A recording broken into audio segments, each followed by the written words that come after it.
जन स्वराज का जो आप कैंपेन कर रहे हैं, लोग आ रहे हैं, भीड़ आ रही है, ये क्या है? ये आप कह रहे हैं कि भाजपा के जो वोटर हैं, क्या ये लोग हैं? बिहार में जो लोग भी 30-35 साल से बिहार की व्यवस्था से परेशान हैं और सिर्फ विकल्प के अभाव में लोग परेशान हैं, इसके लिए प्रशांत किशोर और मनीष जी की जरूरत नहीं है। लोगों को मालूम है कि बिहार की स्थिति क्या है, कि बिहार 1990 में भी देश का सबसे गरीब और पिछड़ा राज्य था।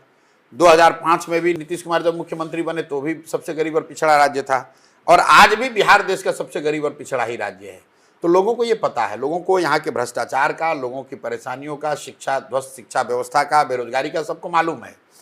अब जब वो वोट करते हैं तो उनके पास जब विकल्प नहीं होता है तो लालू जी के डर से लोग नीतीश भाजपा को वोट कर देते हैं और मोदी जी के डर से मुसलमान लालू जी को वोट कर देते हैं। उनको पहली बार एक सशक्त विकल्प के तौर पर एक ईमानदार प्रयास के द्वारा बनाया गया जनसुराज दिख रहा है, तो लोग उसको देख रहे हैं, उसका मूल्यांकन कर रहा है, उसको देख जांच परख रहा है।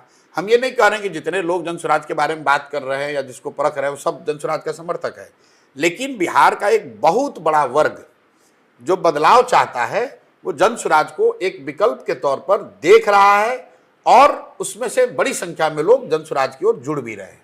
लेकिन क्या वो वोट में कन्वर्ट होगा? मैंने बिल्कुल आपको बताया कि भाई वोट में कन्वर्ट होने की प्रक्रिया क्या है।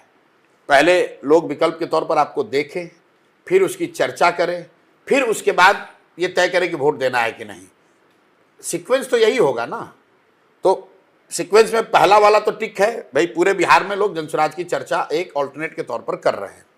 दूसरा, कई लोग उसमें विश्वास कर रहे हैं, इसमें कुछ मेरिट देख रहे हैं, कुछ शिकायत कर रहे हैं, वो प्रक्रिया चल रही है। अब वोट में कन्वर्ट होता है कि नहीं होता है, ये तो वोट के दिन ही पता चलेगा।